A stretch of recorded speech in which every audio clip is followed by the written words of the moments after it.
It's not looking good, bruv. It is not looking good, bruv. Right, so, as you've seen in the last video, E36 is down again, up to its usual tricks. I'm lost for words when it comes to the E36. It's like a recurring, what's the word? Reoccurrence. Recurring reoccurrence. A recurring recurrence. Yeah, we're going around in circles with that car, basically. So, I'll pass it over to Wiggy, and you can run through his piece of shit as well. So Civic's looking good. It's not running yet, but it looks good. Arguable. So a couple of weeks ago we uploaded the last video on the Civic. Was having some technical difficulties with some parts fitting. Managed to make a few of them work, but it's still not really any closer to a running car. So what I'm doing now, we're kind of in a bit of limbo. Basically what I'm doing is I'm refusing to touch the car until I've bought the ECU, because then at least I'll feel a step further to it running. So for now the Civic's on the back burner as well as the E36. So the only car that we can film at the minute that's actually moving is the £350 E61, the 200,000 mile £350 E61. That's still going. It's not actually come up with any new issues, you know. Nah. And to be honest, I think in terms of the channel, I think that's what people want to see more. It's doing the best, isn't it? Yeah. So yeah, that's what we're doing on a video on today. I bought a car with no service history, so we're going to see just how bad everything is, isn't it? And then we've got a cheeky modification as well. So spin the camera around, show you what we're doing, and we'll get into the video.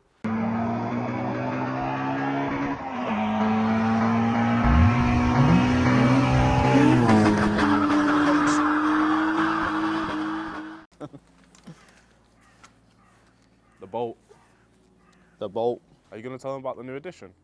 New edition. Oh.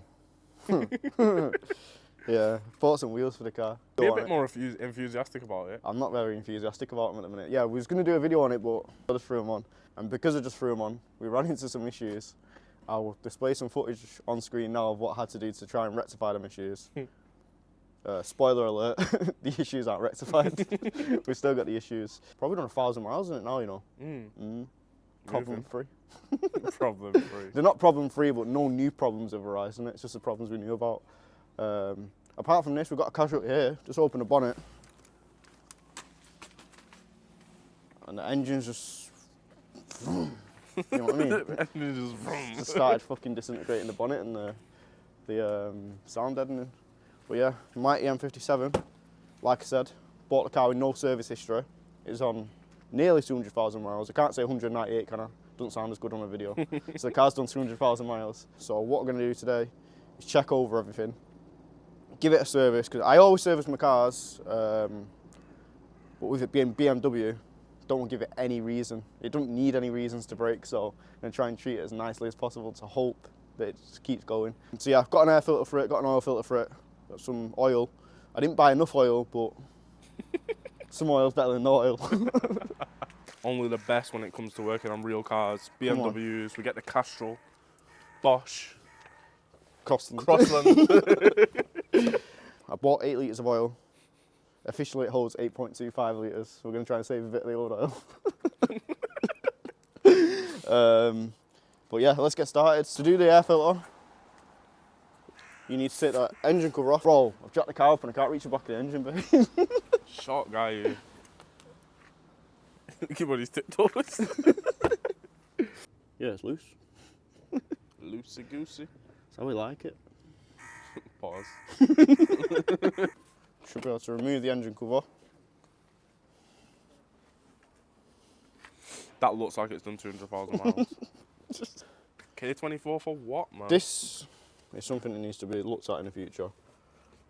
Explain to us. Well, it's a flange for the EGR cooler. That is crusty, that. Yeah, it needs to look. That's plastic. I don't want to do that because that's probably going to leak coolant now. So yeah, we're going to EGR delete and everything at some point. So we'll flat delete all that. But right now, we're doing air filter. So once you remove that engine cover, you'll have another few Allen head bolts. You got 1, 2, 3, 4, 5. I think there might be a 6th one back there, so we'll start taking these ones out here because they've already been half removed by someone. Yeah, them ones are tight. Mechanic just give up halfway through tightening bolts. Sounds like someone I know. You got a visitor in your engine bay there. Visitor? Yeah. What kind of visitor? It ain't like a good one. It's like the inside of my E36. Oh, bro. They must just be attracted to BMWs. You know 9 times out of 10 they're not going to run, so they're going to be safe in there. Don't know why that's there. That's not actually holding anything.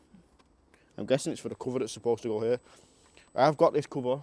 It's in the boot, but it makes turbo noises without it, so I might leave it off. Show us a turbo noise, bro.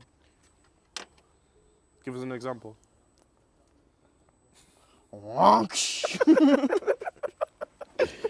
that should be all the bolts now. Hey. I feel like I'm going to snap something there, so I'm just going to... That back one too. Yo.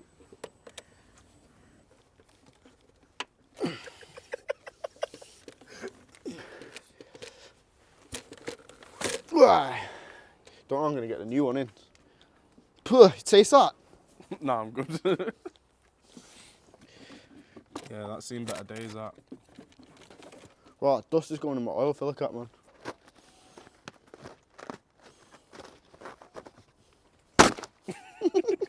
These cars are supplied OEM with man filters. Now, someone could have replaced it with another man filter. Something makes me think that this might be the original air filter. I don't know. Is there a date on it? What? Is there a date on it? That could be a date, actually, 2012 if it is. So it's at least 12 years old. If that's a date, it's 12 years old. I think that was a date because that says 2024 on it. So we've just removed a 13-year-old filter from the car. Right, it's going to be a bit tacky now, you know. Take that back bolt off now. Nah, why? Few minutes later. Said it was a 5-minute job. I wanted it to be a 5-minute job.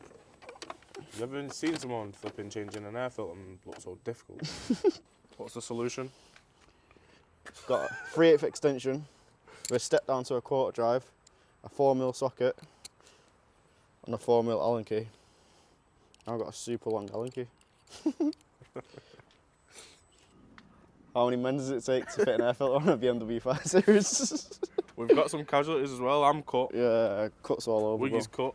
It's all this plastic. We've got a new used filter. Yeah, might as well go buy a new one now, We innit? may as well put that one back on. That back bolt that we thought we'd get away with not undoing, we needed to undo You it. thought you'd get away with not undoing. We needed to undo it. But it's not getting tightened back up. No. I had to take all the panel filters off. None of that. Look at that. Straight on. BMW Professional.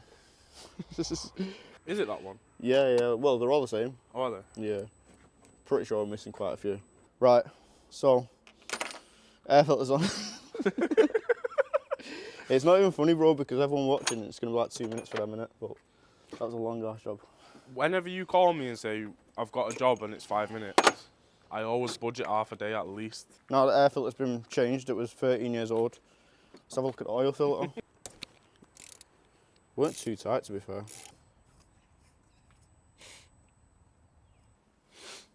So yeah, it doesn't look the worst, but it also hasn't been changed recently. 70 mil for the sump, so wish me luck. I hope this bucket's not got no holes in it. There's a hole in my bucket, my bucket. This sump is very wet. I can't move under here, man. Boy, that's loose-ish. How much oil do you reckon is going to come out? Boy. How's it looking? I never know with diesels, you know. It just looks black, but all diesels. Stick your hand in it. Let's have a look. Oi! That's blacker than you. I've got the sump plug back in now. We've drained the oil. The good news is I wasn't running it low on oil. The bad news is it looks like there's a lot more than the 8 litres that I bought in the car. What do you reckon? That's a 15-litre bucket. Okay, so got the new filter on. If you're getting a service kit for one of these cars, Bosch don't supply all the O-rings you need, so we've replaced this one. But there's also 2 at the top there that they've not supplied, so what can we do? I'm just going to get that back on. Like I said, 32 mil to tighten that down. Now, it's the bit you've all been waiting for. Me trying not to spill any of the oil that I already have an inadequate amount of. Let's go. Proper caveman, you, bro. What would you have done in that situation? Poked it with something. dig my hand in it. Oh. It's not looking good, bruv. Shall I have a go? Go on, see what you can do. 10 out of 10 for effort, but you See spilled what you most can of do. it. We're gonna have to go half anyway and buy more, bro. Right, go on, your turn. Look at the state of that. Right, don't be trying to blame that on me. That is some caveman techniques, that. Weak. See what you got. Oh. That's pretty good, that can't lie. Not got bits. Got. Nah, you put me off. You put me off. I was gonna say we've not got to the good bit yet. The what? Where it says good. Pause. Pause, bro. Got all that. Most of that's from yours. I knew you'd say that. Right. Now, get off the axle stands that are securely underneath the car. Is that normal height? Come on. That's on some ground clearance, isn't it? The camera's straight. Guy holding it isn't. So as mentioned previously in the video, we had a bit of a problem with the rear wheels rubbing. I've now got a puncture in one of the tyres, so I'm hoping, well, it's either from rubbing, and it's rubbed a hole in the wheel, in the tyre, or I've just so happened to got a puncture. So what we're going to do is remove this one. I've got another front alloy, which obviously these are staggered. So I'm going to see if the front ones fit any better on the rear and go from there. But we need to get this one off and inspect the tyre and see what's going on.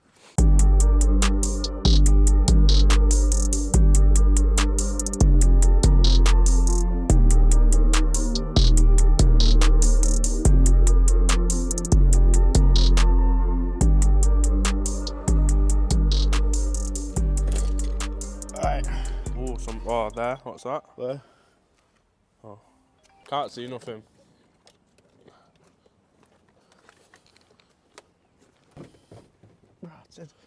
Shit on these with some respect, man.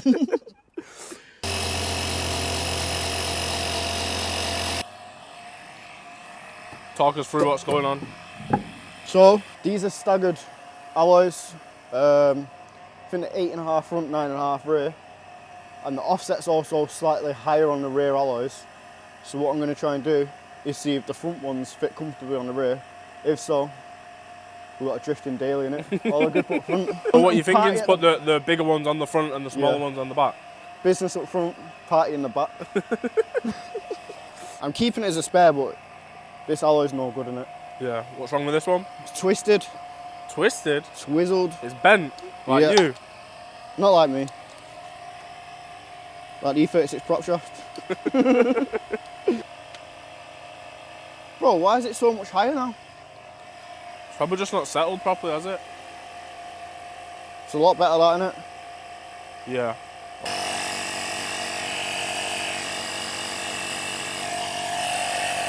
True tuck fitment. A lot less space on that side, innit? Yeah. Hella flush. Might just have a crack on the inside that you've not noticed and it's losing air. No, we've checked, man. Gonna put this rear alloy on the front of the car, make sure it fits. We've already checked that the rear one's a lot better. The front one's a lot better on the rear. So now we're gonna make sure the front, you know what I'm saying, innit? Look how close that shock is already, I can tell. The moment of truth. I think it's touching already.